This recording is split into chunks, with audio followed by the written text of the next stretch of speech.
안녕하세요. 찰리스 월드 찰리 브라웅입니다. 근데 지금 시작하는 건 이제 2편인데 전편에 제가 이제 말씀드렸던 게 지진하고 어떤 부동산의 패러다임 그리고 그 자산 포트폴리오의 재구성에 관해서 제가 말씀을 드렸잖아요.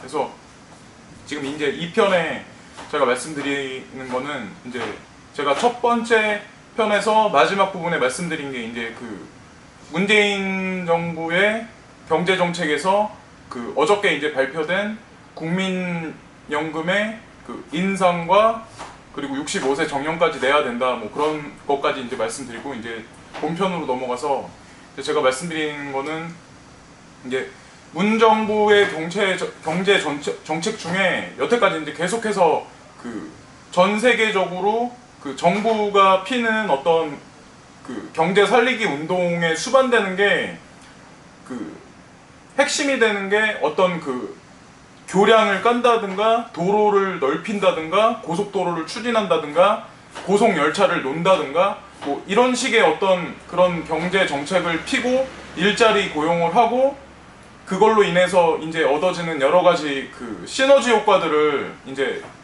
그 경제에서 이제 이득을 정부도 취하고 그 국가에 속한 국민들도 그 안에 그 정책 안에서 이제 그걸 하려고 하잖아요. 그 이득을 취하게 하려고 하잖아요. 근데 지금 같은 경우 문 정부의 경제 정책 중에 이제 현재까지 이제 실질적으로 나와 있는 거고 10월달 초까지 이제 예산 편성이 돼서 집행되는 게 있는데 그 몇 가지가 있어요. 그래서 제가 이제 지금 말씀드리는 거는 뭐 지진 상황 이런 것도 뭐 물론 고려를 해야 하지만 부동산의 어떤 그 명과 암은 정부 정책에 따라서 이제 좌우가 되는데 그래요. 재개발, 재건축 뭐 이런 거 위주로 그리고 문재인 정부에서 추진하는 경제개발 어떤 그 예산이 투입되는 그런 라인에 만약에 자기가 투자하는 어떤 부동산이나 주택이나 그 땅이 만약에 그 땅이 있다면 그거는 제가 개인적으로 봤을 때는 그렇게 많이 나쁘다고 생각하지 않아요. 근데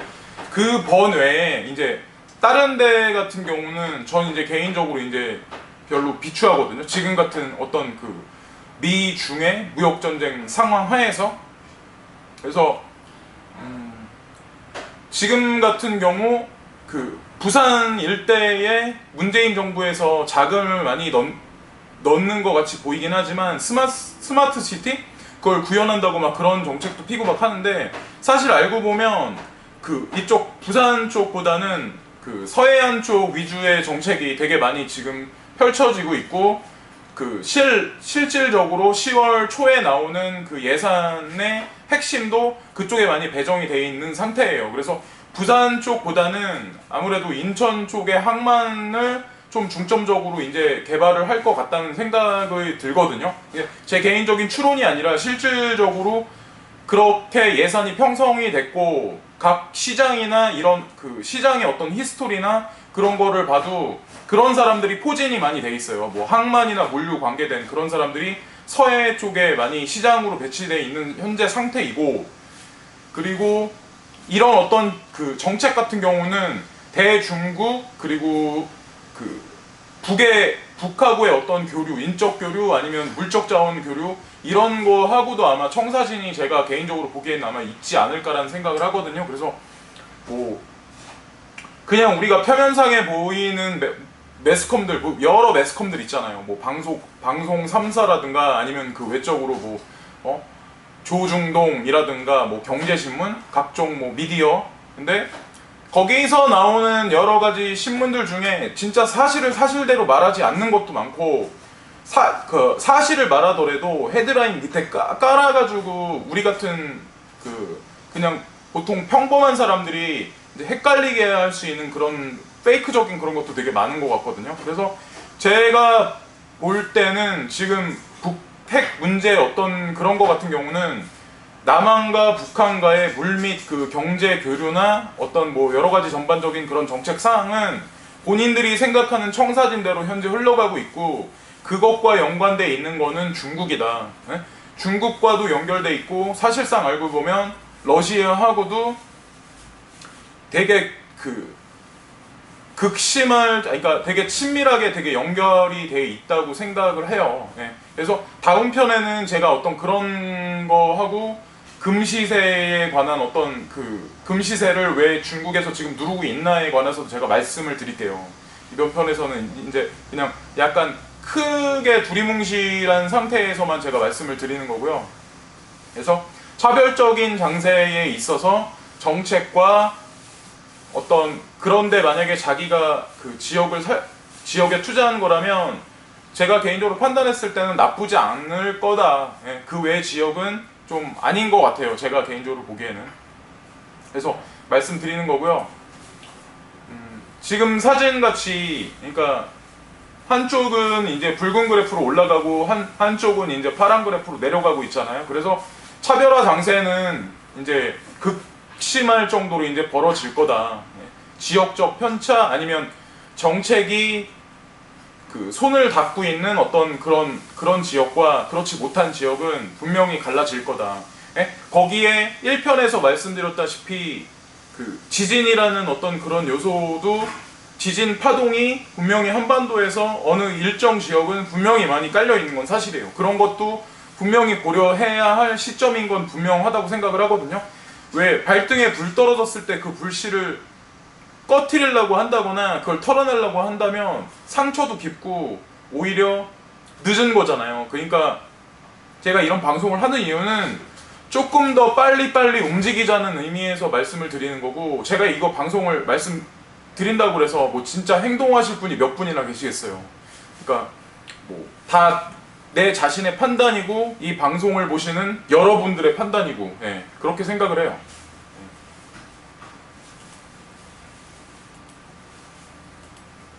그래서 지금 보시는 사진으로 보면은 이 철밥통이 있는데 철밥통이 막 옆에서 양쪽 그 두 사람이 막 도끼로 깨고 있잖아요. 그래서 이 그림이 표현한 거는 제가 왜 이런 말씀을 드리냐면, 내 자신이 여태까지 부동산으로 재산을 축적하고 기성세대로서 군림하고 그랬었다. 그래서 되게 나는 내가 다니는 공기업의 직장이 되게 안정적일 거고, 내가 다니는 금융업에 있는 내 은행장이라는 직책이 안정적일 것이다.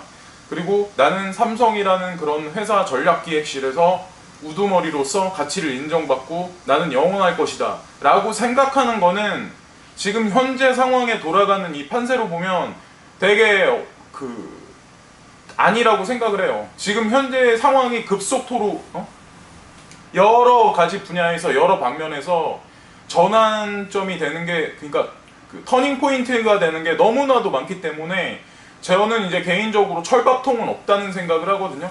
물론 그 철밥통이라고 내 자신들이 생각하는 그런 게 그 확고할 수도 있고 영원할 수도 있지만, 확률상 봤을 때 예전에 생각했었던 그 철밥통은 지금의 철밥통이 아니다. 그런 생각을 해요. 그래서 항상 우리는 지금 현재를 살아가고 있지만 미래를 준비해야 하는 게 맞는 거고, 그리고 현재 흐름의 추세를 따라가야 하는 게 맞다고 생각을 해요. 내가 아무리 내 자리에서 발버둥 치고 나 잘났다고 해봐야 세상은 나보다 더 빨리 가고 고속열차를 타고 KTX를 타는데, 저 혼자 잘났다고 돌부처같이 앉아있어가지고 그러면 뭐예요? 세상은 어차피 알아주지 않아요. 그리고 철밥통은, 영원한 철밥통은 없다 라고 생각을 하거든요. 그래서 부동산도 지진 때문에 어떻게 될지 모른다. 가상화폐도 물론 막 여러분들이 생각하실 때는 어떻게 될지 몰라요. 어떻게 될지 모르지만 분명한 거는 포트폴리오에 여러 가지를 넣어야 하는 시점이면은 분명한 게 맞는 거고, 그렇게 생각하는 게 가장 현명한 것 같아요. 지금 시점에서는. 그래서 이제 마지막에 보면은 둥지에 황금알의 계란이 4개가 들어있는데, 제가 이제 표현한 건 뭐냐면, 이렇게 황금알이 그 둥지 안에 같은 종류의 같은 알을 한 번에 담았을 경우, 만약에 이 둥지가 엎어지거나 하면 한 번에 내가 가지고 있는 여러 가지는 다 이제 사라질 수도 있고 잘못될 수도 있잖아요. 그래서 둥지를 여러 개 만들 수도 있고, 각 둥지를 만들어서 여러 개 둥지에 각각 다른 자산 포트폴리오를 준비를 해야 한다는 거죠. 제가 개인적으로 봤을 때 뭐 이러실 수도 있어요. 저한테 이제 그렇게 말씀하시.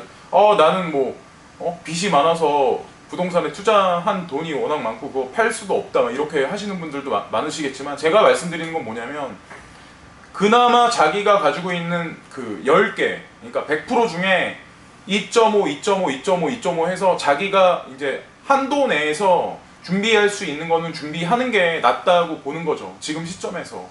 제가 1편에도 강조해서 말씀드리지만, 그 지진이라는 게 내일을 몰라요. 제가 사는 지금 이 지역이, 이 땅이, 이 집이 언제 무너질지 그것도 모르는 거예요. 그건 아무도 확신 못하는 거잖아요. 근데 다만 제가 말씀드리는 건 뭐냐면, 그나마 그 각각의 다른 종류의 상품을 담고 포트폴리오를 25%, 25%, 25%, 25% 이런 식으로 이제 그 분할을 해서 준비를, 보험이라고 생각을 해서 이제 준비를 하면 그나마 낫지 않을까라는 생각을 해요.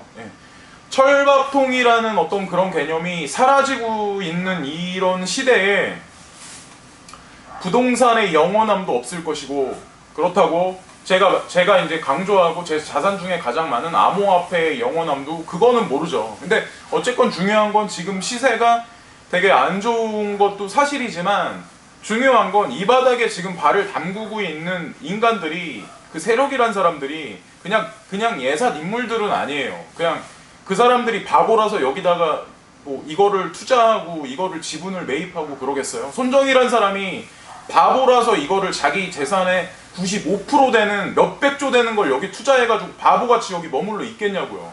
상식적으로 내 자신이 맞다고 생각을 하고 틀리다고 만약에 판단을 하신다면, 그거에 관해서 뉴스를 찾아보시고 매스컴을 뒤져보시면 분명히 그거에 대한 논리적인 확답은 나올 거예요. 저도 그런 걸 보고 하는 거기 때문에 지금 시세에 좀 약간 답답함은 있지만, 큰 청사진 틀에서 보면 나쁘지는 않다고 생각을 해요. 물론 뭐 고가에 물리신 분들 답답하고 막 짜증나고 이러신 분들도 있어요. 저 아는 지인 중에 한 친구가 어린 여자아이인데, 그 친구의 그 남자친구가 빗썸 직원인데, 그 친구를 사귀다가 명품도 받고 그러다가 본인도 투자를 했는데 자살을 했다고 하더라고요. 그게 제가 들은 일요일 날 얘기예요. 이건 진짜 제가 팩트를 말씀드린 거예요. 이거 매스컴에 나오진 않았는데, 그래서 과도하게 욕심을 부려서 빚을 지거나 이럴 필요도 없고, 지금 그러니까 제가 말씀드린 오른다고 해서 그걸 추세 추종해서 자기 재산을 몰빵할 필요도 없고, 가장 안전하고 현명한 거는 나눠서 이렇게 준비하자는 거죠. 부동산, 암호자산, 현금, 뭐 대형 주식 같은 거 있잖아요. 되게 안전한 그런 주식 있잖아요. 급등락이 심하지 않은 그런 주식. 예를 들어서 뭐 주식이라든가, 아니면 지금 오르진 않지만 뭐 기성세대는 굳건하게 믿음을 가지고 있는 뭐 금이라든가, 뭐 그렇다는 말씀이죠. 제가 이제 강조해서 드리는 말씀은, 이제 뭐 제가 이런 말을 한다고 해서 제 말에 대해서 수긍하고 너 말이 옳아 그렇게 할게라고 하는 사람이 과연 몇 분이나 계세요. 다만 이 방송을 보시고 고려하시면 나쁘진 않을 거라는 걸 제가 말씀드리는 거예요. 제가 무슨 이 방송을 해서 무슨 뭐 코인을 팔겠어요, ICO를 하겠어요, 무슨 뭐 사기를 치겠어요. 그럴 생각도 없고, 어쨌든 너무 지금 시세에 너무 계속 자꾸 쳐다보시고 하시면 되게 스트레스만 많이 받으시니까, 지금 제가 개인적으로 판단하는 것도 그렇고, 여러 유튜버 아니면은 여러 이 암호화폐 전문가들도 이제 바라보는 시각 자체가 지금 마지막 개미 털기라는 되게 의견이 지배적이거든요. 저도 이제 그 의견에 대해서 되게 찬성하는 의미고, 제 눈에도 실질적으로 그렇게 보여요. 너무 털었다가 다시 올려놨다, 너무 또 내렸다가 다시 올려놨다 한다는 거는 너무 눈에 보이잖아요. 이 사람들이 이 시장 자체를 없애려고 한다면 벌써 이 가격은 200만원, 100만원까지 사라졌다가 50만원으로 사라졌다가, 정부에서는 이 거래소의 실명 계좌를 추진하는 것도 하지 않아요. 근데 지금 전체적으로 거래소들, 코비부터해서 빗썸 아니면 업비트도 실명 계좌 쪽으로 유도를 하고 있는 게 사실이고, 실명 계좌를 유도한다는 얘기는 뭔가 어떤 정책이 발표할 거라는 거를 미연에 이제 암시한다고 생각을 하거든요. 거래소 자체를 폐쇄하려고 이걸 실명 거래 하라고 그걸 실명 인증을 하라고 막 되게 힘든 건데 그걸 막 하라고 막 유도하진 않을 거 아니에요. 상식적으로 생각을 해보세요. 그래서 여러분들은 끝까지 잘 판단을 하셔야 되고, 지금 시세에 너무 자포자기해서 널브러져가지고 막 소주 마시고 자살하고 막 이러실 생각은 하지 마시라는 거죠. 제가 말씀드리는 거는, 만약에 그렇게 하시고 나서 이번 달 말이 아니면 연말에 진짜 5천 6천 가면 그때는 어떻게 될 거예요? 자기 자신만 피해자예요. 자기 자신만. 예. 오늘은 이것으로 방송을 마치겠습니다. 예, 감사합니다. 찰리 브라운입니다.